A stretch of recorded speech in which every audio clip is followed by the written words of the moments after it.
नमस्कार दोस्तों, मैं मिथुन सिंह स्वागत करता हूं आप सभी का। आशा करता हूं आप सभी अच्छे होंगे, स्वस्थ होंगे। तो चलिए, DSSB से जो रिक्रूटमेंट आई है उसके बारे में पूरी इन्फॉर्मेशन आपको दी जाएगी कि कब एग्ज़ाम डेट जो है, कब से फॉर्म स्टार्ट होगा, कब एग्ज़ाम होने वाला है और कौन कौन इसे अप्लाई कर सकते हैं। एज क्राइटेरिया क्या है, यानी कि कितने साल तक के लोग इसे अप्लाई कर सकते हैं, दिल्ली के बाहर के लोग अप्लाई कर सकते हैं या नहीं, और फॉर्म कब से स्टार्ट होगा और कब आखिरी डेट होगी, फी क्या है। तो सारी इन्फॉर्मेशन आपको मिलेगी। तो वीडियो को अंत तक देखें और इन्फॉर्मेटिव लगे तो प्लीज़ दोस्तों तक शेयर करें, ताकि और लोगों तक इन्फॉर्मेशन, हम लोग एक ऑथेंटिक इन्फॉर्मेशन पहुंचाने के लिए आपकी ज़रूरत है। तो चलिए, वीडियो को शेयर कर देना है आपको। तो चलिए बढ़ते हैं। DSSB 2021 जो स्पेशल एजुकेटर की रिक्रूटमेंट आई है, एक्चुअली वहाँ पे बहुत सारे रिक्रूटमेंट दिखेंगे आपको, लेकिन DSSB में हम लोग सिर्फ स्पेशल एजुकेटर को ही काउंट करेंगे, क्योंकि ये एजुकेशन टीचर के इर्द गिर्द बुनी गई है। तो इसी पोस्ट के बारे में हम लोग डिस्कस करेंगे। तो देखिए, ये रिक्रूटमेंट आई हुई है दिल्ली सब ऑर्डिनेट सर्विसेज सिलेक्शन बोर्ड की तरफ से, जिसे आप लोग DSSB के नाम से जानते हो। तो चलिए आगे बढ़ते हैं। अब देखो, यहाँ पे जो रिक्रूटमेंट आई हुई है स्पेशल एजुकेटर की, इसका जो डेट है वो 15 मार्च 2021 से स्टार्ट होगा फॉर्म भरने का, और आखिरी डेट यानी कि 14 अप्रैल 2021 को खत्म हो जाएगी।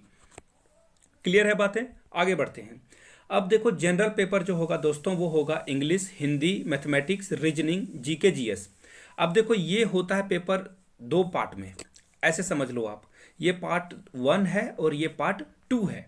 यहाँ से देख सकते हो, पार्ट 1 में Hindi, English, mathematics, reasoning, GK, GS, और सारे एग्जाम जो है दोस्तों वो होंगे 2020 मार्क्स के। याद रखना आप, 2020 मार्क्स के होंगे, यानी कि 5 सब्जेक्ट्स हैं तो 25 सा 100।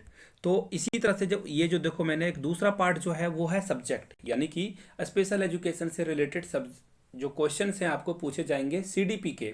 अब सीडीपी में वैसे क्वेश्चन पूछे जाएंगे जिसमें कि डिसेबिलिटीज़ के बारे में डिस्कस किया गया हो। डिसलेक्सिया क्या है, डिस्ग्राफिया क्या है, डिसकैलकुलिया क्या है, एफिजिया क्या है, वगैरह वगैरह। तो ऐसे क्वेश्चन आपको यहाँ पे देखने को मिलेगा। यानी कि टोटल जो पेपर होगा वो होगा 200 मार्क्स का। आगे बढ़ते हैं और देखते हैं क्वालिफाइंग मार्क्स क्या है, और सारी चीज़ों को समझने की कोशिश करेंगे। यहाँ से आप देख सकते हो कि ये टोटल पेपर होता है 200 मार्क्स का। अब देखो, मार्क डिस्ट्रीब्यूशन मैंने आपको पहले समझा रखा है, यानी कि जो जनरल पेपर होता है जो सबके लिए है वो 100 मार्क्स का होगा। और सब्जेक्ट कंसर्निंग, यानी कि देखो, एक्चुअली DSSB ने इंजीनियरिंग वगैरह के भी पोस्ट निकाल रखी है, लेकिन जब आप स्पेशल एजुकेटर का देने के लिए जाओगे तो उसमें जो है आपके सब्जेक्ट्स जो आपने DLED BEd स्पेशल एजुकेशन के करने के दौरान सीखी है, वही क्वेश्चन आपको यहाँ पे देखने को मिलेगा। यानी कि टोटल 200 मार्क्स का क्वेश्चन होगा। आगे बढ़ते हैं। अब देखो, क्वालिफाइंग मार्क्स क्या है। दोनों सेक्शन में 40-40 मार्क्स लाने होंगे। इसका क्या मतलब है, यानी कि जनरल पेपर 1 में अगर आप 40 मार्क्स लाते हो तो ही क्वालिफाई करोगे, और पेपर 2 यानी कि जो सब्जेक्ट कंसर्निंग है उसमें भी 40 मार्क्स आपको लाना होगा। अब मैं फिर से आपको यहाँ से समझा देता हूँ। अगर किसी ने इंग्लिश में 0 लाए और हिंदी में उसने 20 में से 20 ले आए, मैथ में से 0 ले आया और रीजनिंग में 20 में से 20 ले आए, तो भी वो क्वालिफाई हो जाएगा। यानी कि आपको इन सारे सब्जेक्ट्स को मिला के 40 एटलीस्ट लाना है, और पेपर 2 में आपको एटलीस्ट 40 मार्क्स कंसीडर करना होगा, लाना होगा। क्लियर हो गई बातें? कोई भी डाउट रहता हो कमेंट कर लो नीचे, और यहाँ से आप मेरी ईमेल आईडी देख सकते हो, योर मिथुन सिंह पे। आप कोई भी आपके डाउट हो तो आप मुझे भेज सकते हो। आपके सारे डाउट्स को मैं संडे को जरूर क्लियर करने की कोशिश करूंगा। yourmithunsingh@gmail.com पे आप मुझे कांटेक्ट कर सकते हो। यहाँ से मेरे इंस्टा आईडी देख सकते हो। अगर आप इंस्टाग्राम पे हो तो आई मिथुन सिंह पे आप मुझे कांटेक्ट कर सकते हो, फॉलो कर सकते हो। जो भी आपके डाउट हैं, बिना किसी स्पेस के अगर आप आई मिथुन सिंह लिखोगे तो आपको सारी इन्फॉर्मेशन मिल जाएगी। आप वहाँ पे आईडी देख सकते हो। अब देखो, यहाँ पे एक और डाउट आता है कि पेपर इंग्लिश में होगा या हिंदी में होगा। तो बायलिंगुअल होगा, यानी कि हिंदी और इंग्लिश दोनों में ये पेपर आपको देखने को मिलेगा। तो घबराने वाली कोई बात यहाँ पे है नहीं। आगे बढ़ते हैं। DSSB में देखो, जैसे केंद्रीय विद्यालय संगठन में इंटरव्यू होता है जिसका वेटेज भी होता है, लेकिन यहाँ पे आपको कोई इंटरव्यू देखने को नहीं मिलेगा। यानी कि आपको कोई टेंशन नहीं है इंटरव्यू की प्रिपरेशन के लिए। आपको पूरा फोकस करना है पेपर 1 और पेपर 2 पे, यहाँ पे यानी कि पार्ट 1 और पार्ट 2 पे आपको पूरा फोकस करना है। आगे बढ़ते हैं।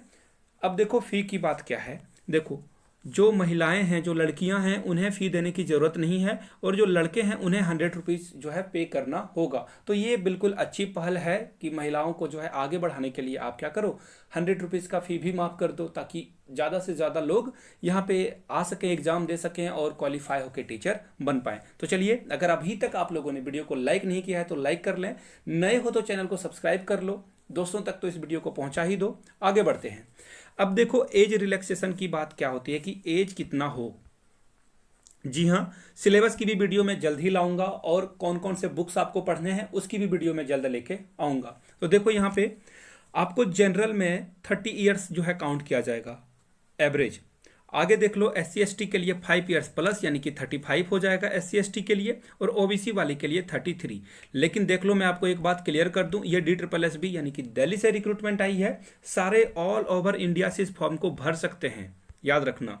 लेकिन OBC में वही लोग काउंट होंगे या SC/ST में वही लोग काउंट होंगे जो दिल्ली के रहने वाले हैं और दिल्ली की जो है वहाँ का प्रमाण पत्र उनके पास हो, आवासीय यानी कि रेसिडेंशियल प्रूफ हो, रेसिडेंशियल सर्टिफिकेट हो, वही भर पाएंगे। आगे बढ़ते हैं, मतलब उन्हीं को जो है एज रिलैक्सेशन मिलेगा, और भी जो जो रिजर्व पद हैं यानी कि रिजर्व पोस्ट हैं, वो उनका फायदा उन्हें ही मिल पाएगा। आगे देख लो, हु कैन अप्लाई, एब्सोल्युटली सारे इंडियन जो भी इंडिया के रहने वाले हैं वो अप्लाई कर सकते हैं। अब देखो, स्पेशल एजुकेशन में सॉरी, स्पेशल एजुकेशन में देखो क्या बातें और होती है कि क्या बीएड और डीएलएड वाले अप्लाई कर सकते हैं। सारे, मैंने बहुत सारे कॉमन प्रश्न देखे हैं, जेबीटी, डीएलएड, जो भी नाम से जाना जाता हो। तो देखो, अगर आपने नॉर्मल बीएड किया हुआ है, अब देखो नॉर्मल बीएड और स्पेशल एजुकेशन में बीएड क्या होता है। स्पेशल एजुकेशन में आप डिफरेंट एबल पीपल को पढ़ाते हो। अब मैं इसे थोड़ा सा और क्लियर कर देता हूँ। हिंदी में जो आप दिव्यांग बोलते हो, जो सुन नहीं सकते हैं, चल नहीं सकते हैं, अच्छे से बोल नहीं सकते हैं, उन्हें दिव्यांग बच्चा माना जाता है। उनको पढ़ाने के लिए एक स्पेशल ट्रेनिंग दी जाती है, जिसे बोलते हैं हम लोग स्पेशल एजुकेटर। तो अगर आपने स्पेशल एजुकेशन में अगर आपने बीएड या डीएलएड या जीबीटी किया है, और एक और बात, NIOS से भी किया है, तो भी आप कंसीडर किए जाओगे। अगर आपने नहीं किया है तो आप कंसीडर नहीं किए जाओगे, फॉर्म मत भरना आप, ठीक है। आगे देख लो, अब कट ऑफ क्या होगा। कट ऑफ देखो, आपको जो है 200 मार्क्स में अगर आप सिक्योर रहना चाहते हो तो 110, 120 तक आपको करना होगा। एक्चुअली बहुत कम इसका कट ऑफ जाता है, लो होता है, बट मैं कहूँगा देखो चीज़ें बदल रही है बिल्कुल, और आपको जो है ये काम करना ही पड़ेगा। आपको 110 और 120 तक आपको लाना पड़ेगा। अब देखिए एक बात, अगर आपको ये वीडियो इन्फॉर्मेटिव लगी तो प्लीज़ लाइक करें, कमेंट करें कैसा लगा। कोई भी सुझाव हो तो ज़रूर दें, कोई भी क्वेश्चन पूछना हो तो नीचे कमेंट करके आप पूछ सकते हो। I will try to reply you. आगे देख लो, इस वीडियो को तो शेयर करना है अपने दोस्तों तक, और सब्सक्राइब तो कर ही लेना है, और छोटू सा जो बेल आइकन है उसे प्रेस कर दें, ताकि वीडियो की सारी नोटिफिकेशन अब तक टाइम टू टाइम पहुंचते रहे। Thank you so much. Comment में जय हिंद जरूर लिखें। Thank you so much.